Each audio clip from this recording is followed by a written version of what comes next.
আজকে বলা হয় যে ইসলামী ব্যাংককে রাজনীতি মুক্ত করতে হবে, এটা বিশেষ রাজনৈতিক দলের হাতে কেন থাকবে? মাননীয় স্পিকার, আমাদের মাননীয় সংসদ সদস্য এবং মন্ত্রী আব্দুল আওয়াল মিন্টু সাহেব একটি ব্যাংকের কর্ণধার। আমরা কি বলবো সেটা বিএনপির ব্যাংক?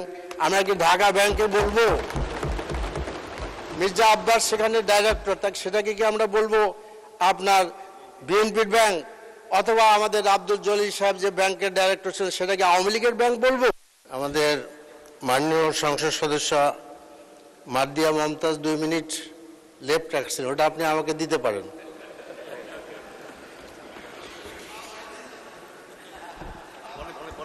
জি মাননীয় স্পিকার, দেশের টোটাল ব্যাংক ও আর্থিক যে অব্যবস্থা এটা সম্পর্কে আমি কিছু বলতে চাই। বর্তমানে 34টি অব্যাংক আর্থিক প্রতিষ্ঠানের মধ্যে 20টি প্রতিষ্ঠান গ্রাহকদের আমানত টাকা সময় মতো ফেরত দিতে পারছে না এবং 14টি ইসলামী ব্যাংক তাদের আমানতের টাকা ফেরত দিতে পারছে না। মাননীয় স্পিকার, এই জুন মাসে 2 দিন আগ পর্যন্ত ইসলামী ব্যাংক থেকে 35,000 কোটি টাকা গ্রাহকরা উত্তোলন করেছেন, যার ফলে যেটা বোঝা যাচ্ছে গ্রাহকদের মধ্যে একটা আতঙ্ক সৃষ্টি হয়েছে। এটা পুরাতন তথ্য। মাননীয় স্পিকার, আপনি জানেন যে এদেশে রিজার্ভ চুরির মতো বড় ধরনের ঘটনা সংঘটিত হয়েছে এবং এদেশের ডিজিএফআইয়ের নেতৃত্বে ইসলামী ব্যাংকের মালিকানা পরিবর্তন হয়েছে। এ সম্পর্কে বিস্তারিত রিপোর্ট পত্রিকায় এসেছে। বড় ঋণ খেলাপির সংখ্যা অনেক, এর মধ্যে শীর্ষে আছে এসালম।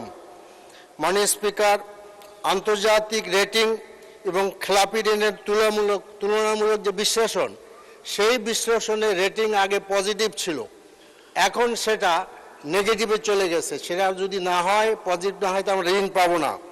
আমরা S&P স্ট্যান্ডার্ড অ্যান্ড পুর যে আপনার তথ্য, মুদিজ এবং ফিচের তথ্য, সেখানে আমরা দেখতে পাই যে আপনার 2009 সালে ছিল পজিটিভ, 2015 সালে ছিল স্টেবল এবং 2026 সালে সে B+ অর্থাৎ নেগেটিভে চলে আসছে। মাননীয় স্পিকার, ব্যাংক খাতের সামগ্রিক খেলাপি ঋণের হার আপনার যেটা আপনার 2009 সালে 9.2 ছিল, 15 সালে 8.79, 26 সালে সেটা দাঁড়িয়েছে 32.26%। মাননীয় স্পিকার, ইসলামী ব্যাংকের খেলাপি ঋণ পরিস্থিতি 2009 সালে এটা 2 থেকে 3% মধ্যে ছিল এবং 26 সালে বিতর্কিত ব্যবসায়ী এসালম জোরপূর্বক ইসলামী ব্যাংক দখল করার ফলে এইটা 79% এসে দাঁড়িয়েছে। মাননীয় স্পিকার, আজকে বাংলাদেশ ব্যাংক অর্থাৎ ব্যাংক খাতের নিয়ন্ত্রণ সংস্থার আপনার ভূমিকা বেশ বিতর্কিত এবং একজন আমাদের মাননীয় অর্থমন্ত্রী বলেছেন খেলাপি বলা যাবে না, তা আমি সেটা মেনে নিলাম। একজন ঋণগ্রস্ত ব্যক্তি 89 কোটি টাকা ব্যাংক যার কাছে পাবে, তিনি বাংলাদেশ ব্যাংকের গভর্নর হয়েছেন।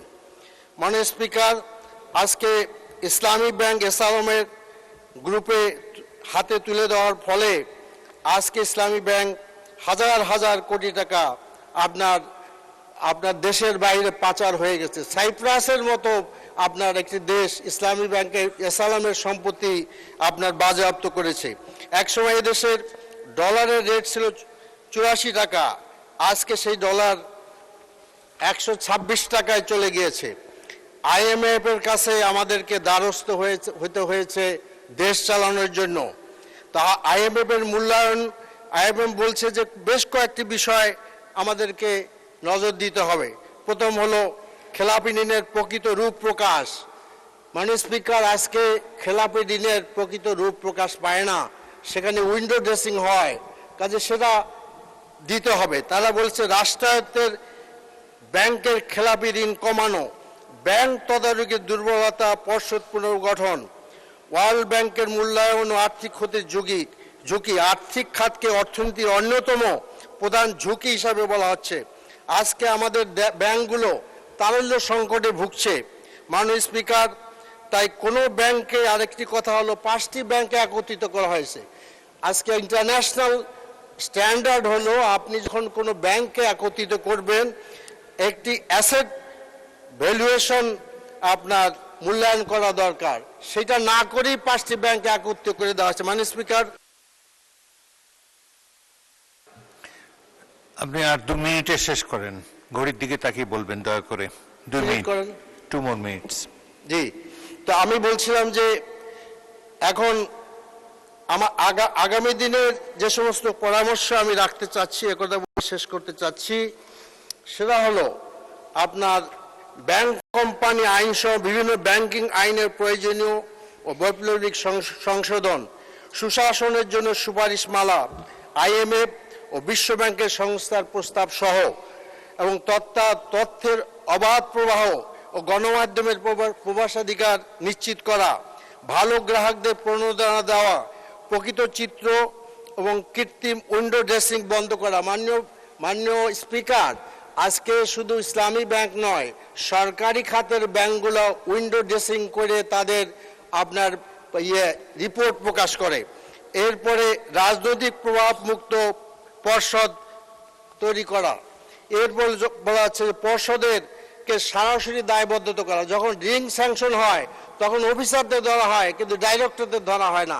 ডাইরেক্টরদের ধরা হলে তারা এরকম উল্টাপাল্টা ঋণ দিবে না। মাননীয় স্পিকার, কেন্দ্রীয় ব্যাংকের স্বায়ত্তশাসন থাকা দরকার। কেন্দ্রীয় ব্যাংকে আজকে স্বায়ত্তশাসন নেই। অ্যাসেট ম্যানেজমেন্ট কোম্পানি থাকা বিশ্ব ব্যাংকের পরামর্শ অনুযায়ী দ্রুত ও বিচার ট্রাইব্যুনাল করা আর কি। মাননীয় স্পিকার, আরেকটি কথা বলে আমি শেষ করছি।